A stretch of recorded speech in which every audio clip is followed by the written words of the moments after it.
Kun radio Madana Geenyaati.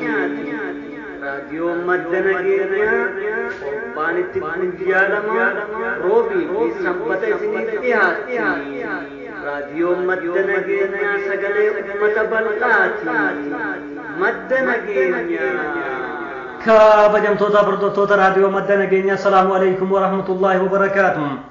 kabajiniif jaalalli suniif qabnu akkasuma salaamtaan teenya qilleensarraan qaxxaamuree iddoo isin jirtan maratti isin haa gahu.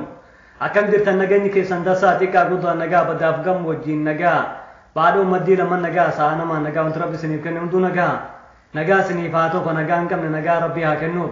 Kan nagaa qabdan immoo alhamdulillah jaa galata galfadha.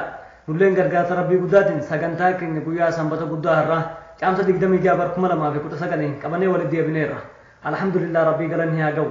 Egaa kabajamtoota hordoftoota keenya magaalaa baadiyyaatti biyya keessaa biyya alaatti jirtu eeyyee baga jiraattan baga ramadaan guyyaa har'aa kana walumaan geenye ka hafte kana keessatti immoo akkuma jedhame khayrii guguddoo baana san nama irraa argatu rabbiin nu haa godhu. Namarraa hoonga'u rabbiin nu godhin inshaallah. Egaa yaa hawaasa keenya magaalaa baadiyyaatti jirtan hundi keessan har'a gaafii ulfaataa isin gaafatuun hin oollu. Inshaallah rabbiin nu haa laafisu hunduma keenyaaf.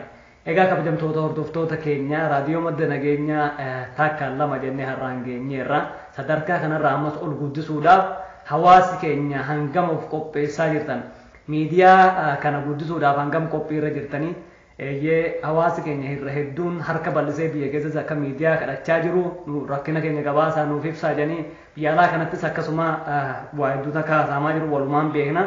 Haga dandeenye egaa kunoo har'aan geenye isinillee mee waan kana guddisuudhaaf hangam takka qophiirra jirtan isa jedhu of gaafadhaa inshaallah.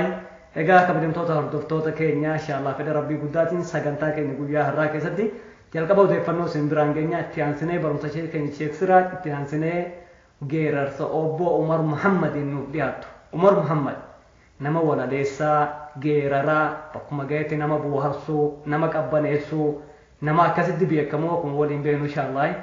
Geerarsa isaa kanallee nullee isin biraan geenya inshaallah itti bohaartan jechuudha.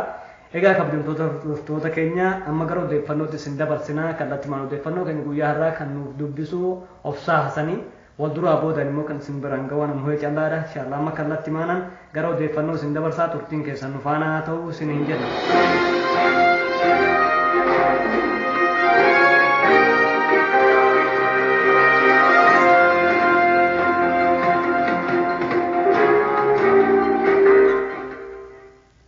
kabajamtoota fi hordoftoota raadiyoo madda nageenyaa odeeffannoo guyyaa har'aa caamsaa 26 bara 2019 kan isiniif dubbisu ana obsaa Hasanii. Obbolummaan Oromoo Affaar cimsuuf magaalaa Adaamaa galma Abbaa Gadaa keessatti walgahiin gaggeeffame. Walgahii kana gubbaatti hooggantoonni gurguddoon gama lamaanii dhufan akka obbolummaan Oromoo Affaar cimuu gadi fageenyaan marii akka godhan beekame. Walgahii kana gubbaatti maanguddoon Oromoo kaaba Walloo irraa kan irratti hirmaatanii fi rakkoo Oromoo Affaar jidduu jiru gadi fageenyaan kaasanii akka ibsanii fi gochi amma nu jidduutti mul'atu kun kabajaan dhaabbatee obbolummaan keenya cimuu kabajachuun walgahii kana gubbaatti dhaamsa gadi fageenyaa dabarsaniiru. Naannoo Amaaraa magaalaa Bichinaatti haleellaa masjiida Salaam irratti raawwatame lubbuun namoota 12 darbuun hedduunis akka madaa'an beekame. Gocha kana kan raawwate dargaggoota kiristaanaati. Sababni isaas uummata musliimaa dogoggora keessa galchuuf akka ta'e odeeffannoon arganne ni addeessa. Ali Daraartuun dhalataa Walloo kan ta'e mana hidhaa Qiliinxoo keessatti akka dararamaa jiru beekame. Ali Daraartuun nama sabboonaa kan ta'e yeroo dukkanaa sana keessatti kaaseeta afaan Oromoo gurguruu fi nama uummata Oromoo biratti jaalatamu yommuu ta'u yeroo ammaa Oromoo ta'uu qofaan mana hidhaa Qiliinxoo keessatti hidhamee akka dararamaa jiru beekame. Uummati Oromoo kutaa Oromiyaa Wallaggaa fi Iluu Abbaaboo irraa buqqa'an Walloo Raayyaa keessatti qubatan rakkoo cimaan isaan irraa akka gahaa jiru beekame. Mootummaanis akka isaan dagatee fi raayyaa iddoo garaagaraa keessatti faca'anii rakkataa akka jiran beekame. Jiddugalli aadaa Oromoo Salaaleetii fi siidaan Jeneraal Taaddasaa Birruu birrii miliyoona 3,800 ijaarame aanaa Salaalee magaalaa Fiicheetti bakka muummichi ministeeraa Dr. Abiyyi Ahmad argamanitti eebbifamuun beekame. Biyya Afgaanistaan magaalaa guddittii Kaabul keessatti Jum'aa darbe boombii masjiida irratti dhukaafameen imaama masjiidaa dabalatee namoonni 12 lubbuun darbuun beekame. Mootummaan biyya Saudi Arabiyaa hayyoota biyyattii kanneen dura maqaa shororkeessaatiin qabdee hiitee turte gaafa Ramadaanni bahe murtii du'aa irratti akka dabarsite miidiyaaleen adda addaa gabaasaa jiru.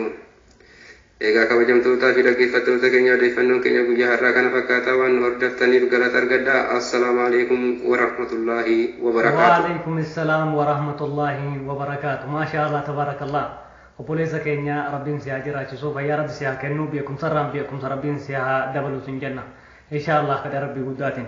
Egaa kabajamtoota hordoftoota keenya odeeffannoo keenya guyyaa har'aarraa waa hedduu akka hubattan abdii qabna. Amma kallattimaan gara barumsa ishee keenya Sheek Siraaj isin dabarsina.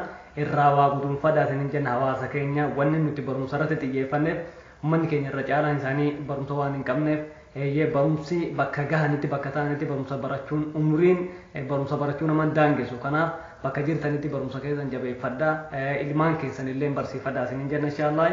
Hayyee gara barumsa ishee keenya isin dabarsina dhaggeeffadhaa turtii. Assalaamu alaikum wa rahmatullahi wa barakatuhu. Walaayyan keenya kamurtan warri raadiyoolee maddina gahaa hordoftoota taatan akka nagahumaan jirtani alhamdulillah.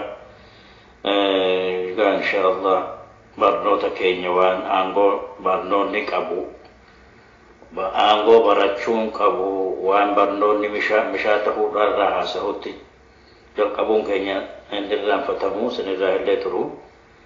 Gabadhee dhihaddan jira, waan adda addaatu jireenyi dunyaa kun akkasuma nama goggodha.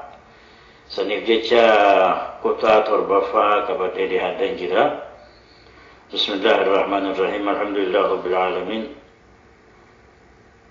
والصلاة والسلام على أشرف الأنبياء والمرسلين وعلى آله وصحبه أجمعين. كتا تربفا بنوان برنوتا راديو مدنا جهرتي تربان الرجال فا سمبتا بندر أدربو سنيدا برسنو قبل هذا جرا. ولقد أثنى الله جل ذكره وتقدست أسماؤه على العلماء العاملين. جاء شيخني abbaan kitaaba irra isinii dabarsaa jiru jechuudha. Rabbiin keenya gooftaan keenya kan ol tahe faaruu warra beekuma qabu kan beekumsaniin hojjete isaan irratti faaruu isaaniidha nu dubbatee jira jedha Qur'aan keessatti. Isaan faarsee nu ibsee jira.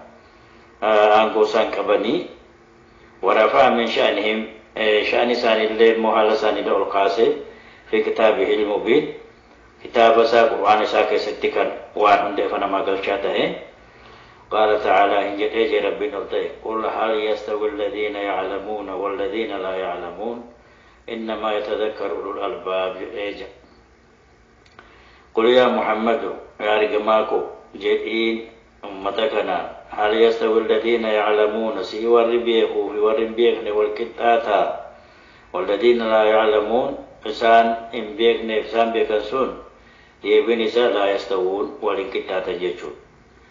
إنما يتذكر الألباب لكن كان قيادة تنتلي قد كسلالو ورأيت كان غرفمو ورأكلك أبو بيكم رب خنفي كان ما هنداتي متيجا. أكم سني قبليان نمني بيكم كباچون barbaachisaadha. Namni waan hin beekne isuma duniyaa kanaahu bobbahee galuu hin danda'u.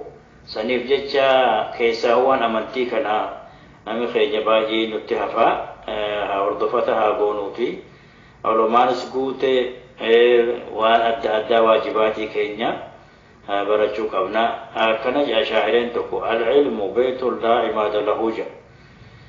Beekumni mana utubaan qabne utubaa malee ijaarramuu jedhe. Manni utubaa malee ijaarrama akkanatti hawamarratti illee akkasanii jedhe ilmiin. والجهل مو واللالي يهدم بيت العز والشرف mana jabaa kunoo ganti jabaa ta'e tokko kana immoo keessatti jabeenyi ittiin argatamee keessa taa'amu kanumallee jissaa jee wallaalli waan hin goone hin qabu waan hin balleessin hin qabu subhaanallah. Ammallee ilmi kana baranii itti hojjetuu malee immoo faayidaa hin qabu. Rasuulli rabbiillee du'aarraa godhatee jira. ilman laa yanfa' ilmi nama faa'inne amalii hin qabne yaa rabbi jedhee rasuulli irraa majanfatee jira. Saniifillee ilmi waan baranne namni barnoota rabbiin nuu kenne itti hojjetuu tuffatuu dhabuu ammallee immoo namati immoo kunillee ittuma hojjetuu irraahi ofirra dabarsuu.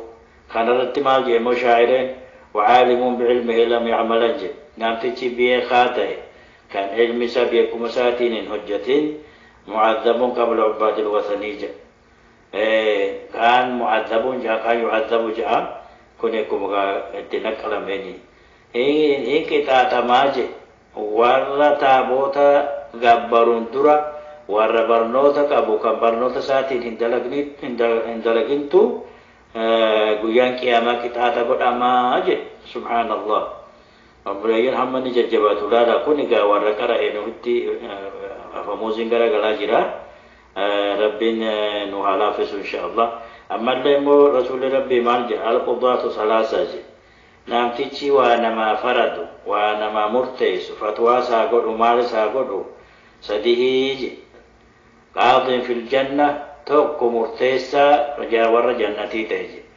وقاضيان في النار لما مو لما ساني نمني وانا ما مرتيسا نمني لما كان بالداتيجي ما لسني كان علمي بيكو توكو علمي ساتين كان مو حقا فرن مصلحة جرينيا جرى ديمي takkan gubbo rashwa mari am tujira kana fudate garama namni dab se dabu je chabar to kommo wallal mo kana beka ofsihe nama muftesa je anin be ko shi abalu beka abalu beraka isa ga fada anin be ko je over malik marata mata bu ta riyada ire sera kamen be sheikh janina mo lamma fara be ko kamen je sheikh chumman tun radiyamti akastahu qabno bulayan namni waan hin beekne tokko hin beeku jechuun barbaachisaadha lommaan keenya salafoonni inni akka imaama shaafi'ii maal jedhan laa adriin sol ilmii jedhan hin beeku jechaan imaama shaafi'iin akkana jedha rahmatullah alayhi hin beeku jechaan walakkaa ilmiitii walakkaa beekumaatii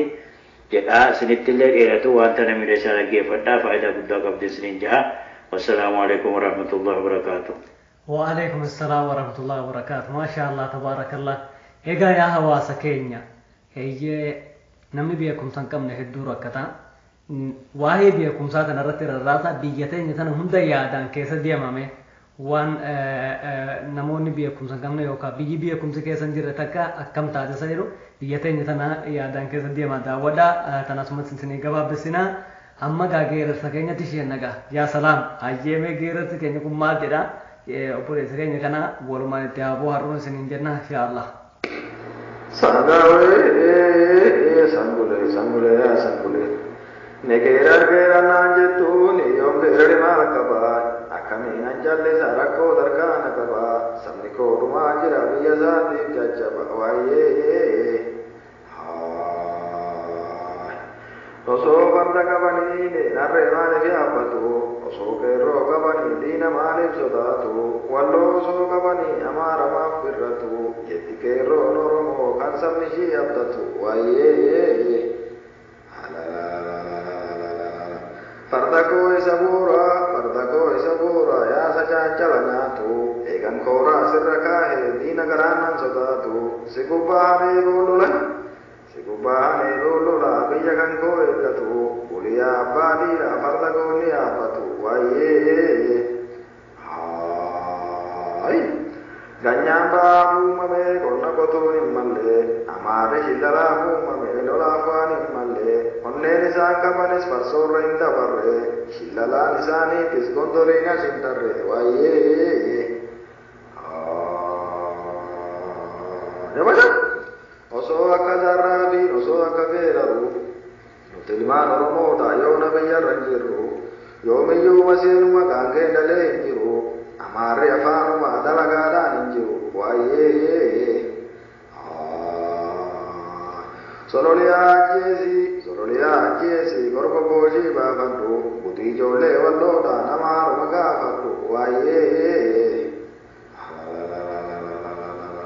Etikab Egaa kabajamtootaa fi hordoftoota keenya yaa salaam itti qabi jeeboo gurbaani inshaallah nama diinatti qabu malee nama diinarraa garagalu rabbi nu godhini egaa kabajamtootaa fi hordoftoota keenya geerarsa akkanaa kana bifa adda addaatiin inshaallah isiniif inni yoo rabbi jeeraate akka waa hedduu irraa bohaartan abdii qabnaa anarraa illeen hedduu gammachuun ni mul'ata fakkaata egaa inshaallah egaa kabajamtoota hordoftoota keenya sagantaa keenya guyyaa har'aa asuma irratti goolabuuf deemna inshaallah haga sagantaa biraatiin walitti deebinutti jireenya gaarii keessa nuuf jiraadha gammachuu keessa nuuf jiraadha bakki jirtan hundi isinitti haa tolu والسلام عليكم ورحمة الله وبركاته.